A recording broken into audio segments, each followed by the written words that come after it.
Hi guys, and welcome back to another episode of WotTuT. And today I'm going to explain excuse me. Today I'm going to explain roles. And every tank in World of Tanks has its own role. For example, a light tank that you see here, like the M22 Locust, the premium tank, or sorry about that, or the M5 Stuart, again another light tank, or this T1 Cunningham. Light tanks are meant to perform a simple task of scouting.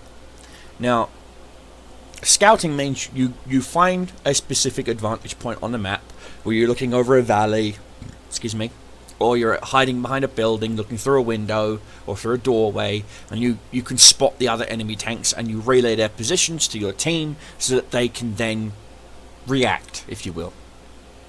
Now, what makes a light tank very special, okay, is it's stealthy. When a light tank moves, like it's driving along or turning, it still keeps the same stealth value as if it's standing still. Now, also, the best thing about a scout tank is they're very fast, normally, compared to a medium tank, or a heavy tank, or an artillery piece, or a tank destroyer. Now, the downside to a light tank is they usually don't have very powerful guns, and they also don't really have that much armor. Again, a light tank's strengths is in its stealth. If you're a Star Trek fan, a light tank is very similar to a Klingon bird of prey. You know, not very good shielding, not very good armor, but when it's cloaked, it's deadly because you don't know where it's going to strike. That's the philosophy on a light tank. Now, next up, we have medium tanks. Now, I know lots of mediums here. Funny looking ones like the M2MT, all the way down to legendary ones like the Easy 8 Sherman, Super Pershing, all the way up to the Mark 46 Patton. Now, these tanks are, in a soccer's term, they're the midfielders. These are the guys that are your grunts, if you will. And now, armor compared to a light tank, far superior. Armor compared to a heavy tank, far less. Armor compared to artillery, far superior. And armor compared to tank destroyers, depends on the nation and the tier and various other things, but normally either on par or far superior. Now, guns wise, against a light tank, far superior. Against heavy tanks, not so much. Against tank destroyers, not so much. So, again, a medium tank is a support tank, where your scout tank, for example, that we showed earlier. So, our scout tank, okay, like this little T1 Cunningham, for example, has scouted off ahead and found an enemy heavy. And you're in your medium tank. So you signal to your heavy tank, hey, guys, bing, bing, bing, over here. Your heavies go up, start shooting at it. You, in the meantime, find a flanking position, i.e. a way where you can come up behind it, and shoot it from behind, where its armor is weaker, where your gun will actually hurt it. Or from the sides. Again, most armor on most tanks in the side is usually weaker than the front, but always think about it, the rear armor is always usually the weakest. So, a medium tank is a flanking tank. Okay, it's a wolf packing tank. It's a tank that has to team up with either other mediums or a fast-moving heavy like the ELC 5100.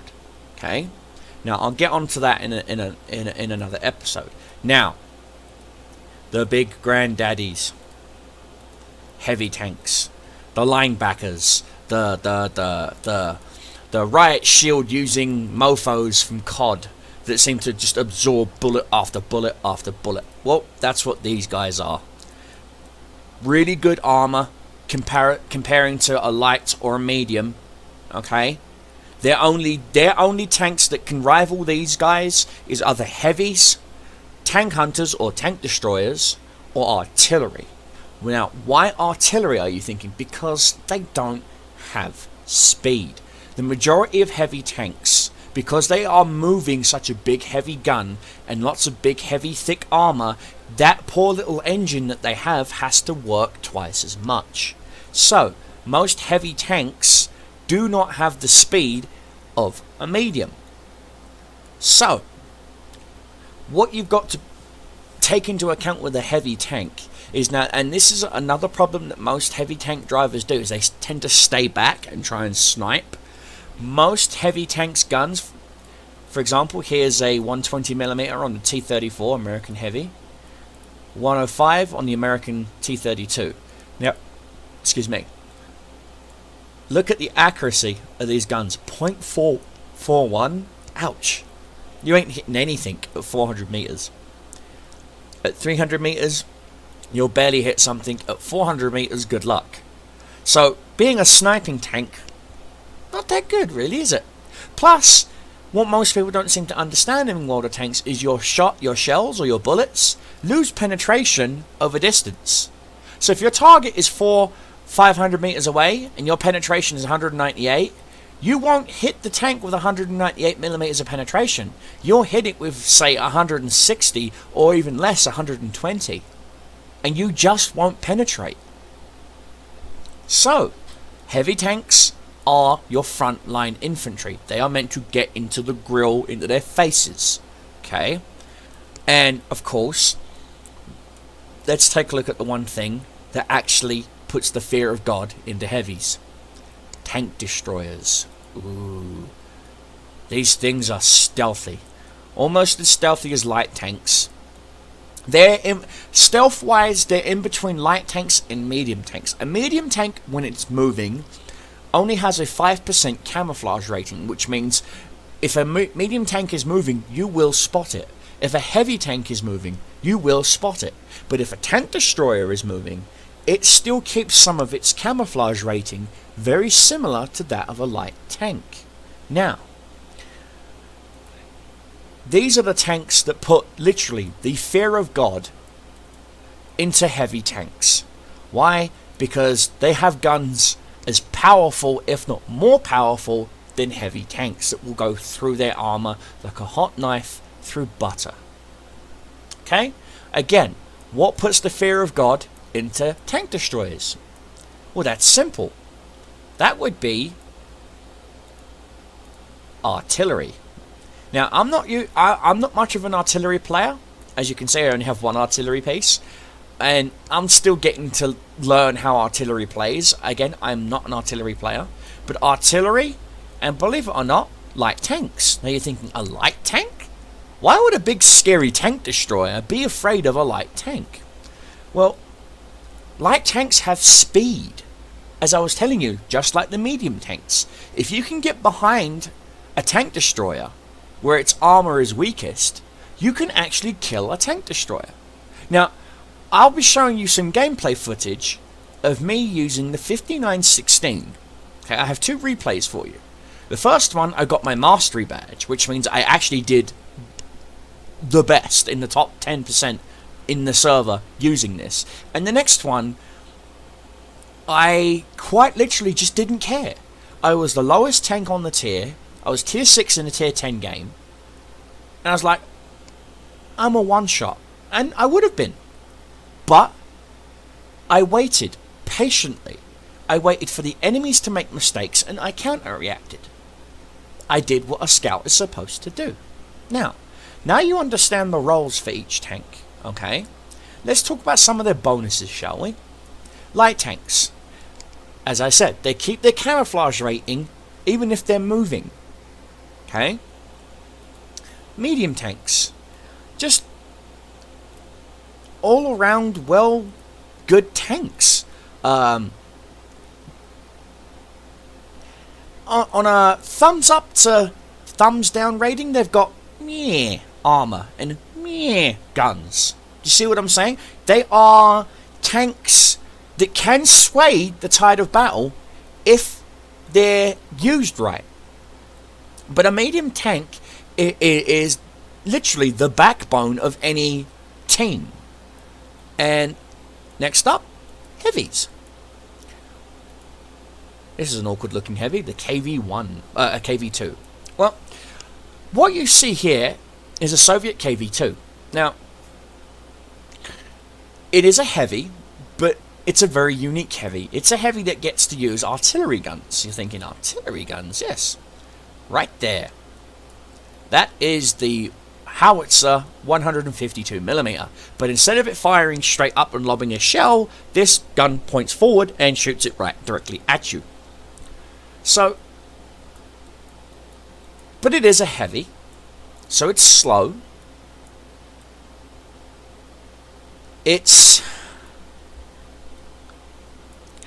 I mean, personally, I prefer the 107 because I like to shoot with this tank, and I don't like to fire once and wait 20 seconds to reload again.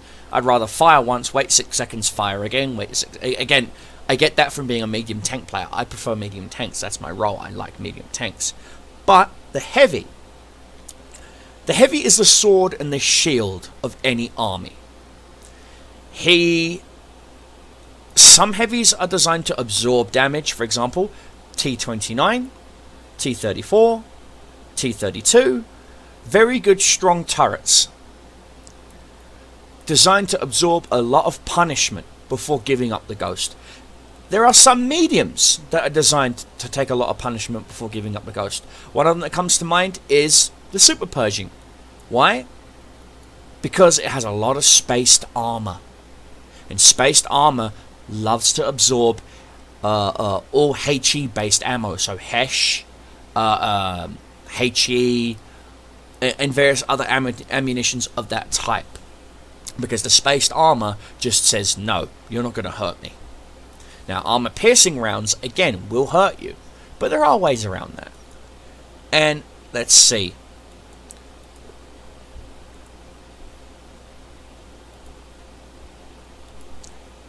Then next up, tank destroyers. Some are slow and very armor covered, like this AT-15A, like this T-28 prototype, and then some are really fast, like this M18 Hellcat.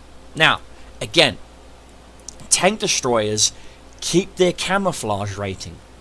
They keep it, even when moving. Now, not as much as if they were standing still, but they still keep it. So always think about it. And remember, as a tank destroyer, camping in one spot like you're a sniper in COD isn't a good thing. I like to shoot and move. For example, with my Hellcat, because she has a speed of 72 kilometers an hour, which is pretty goddamn fast, I like to use that speed and that gun. I like to shoot and then move. Shoot and then move. I don't like to stick around. Why? In case a big heavy sees me, and he will hurt me. Only having 13mm of frontal hull armor, he will hurt me. Heck, a T1, as I showed you, the Cunningham, could hurt me. Okay guys, remember, always be mindful of what tanks are on not only your team, but the enemy team. Now, a slow, well-armored tank destroyer, for example, like the T-28 prototype here, with 203mm thick armor, is a very good staunch defending tank destroyer. What I mean by that is, go a little distance from the base, find a nice bushy woodland area, let your camouflage come in and snipe those little light tanks that are trying to come in and take out your artillery. That's what the T-28 prototype excels at. That's what the AT-15A excels at. Also, the AT-15A excels at being a bouncer, if you will, on a small winding road where you're the only tank on your team that can fit down there. If you're going down there, having 228mm thick armor, it is quite impressive. And so you really do not need to use have stealth as your friend. You don't really need it. You've got the armor. Okay. Now again, this is a premium tank, so it does get preferred matchmaker. Again, I'll explain matchmaking in another video. So, as always, guys, this is WotTuT episode 2, explaining the roles of your tanks. Hope you enjoyed it, and as always, if you did like it, give me a thumbs up. If you want to see more of these tutorials, please hit that subscribe button. And as always, you can watch me live stream World of Tanks on twitch.tv/deceptivecobras. Links right below me. And as always, guys, I'll catch you next time. Keep your shows flying, keep your enemies dying. Cobra Commander is out.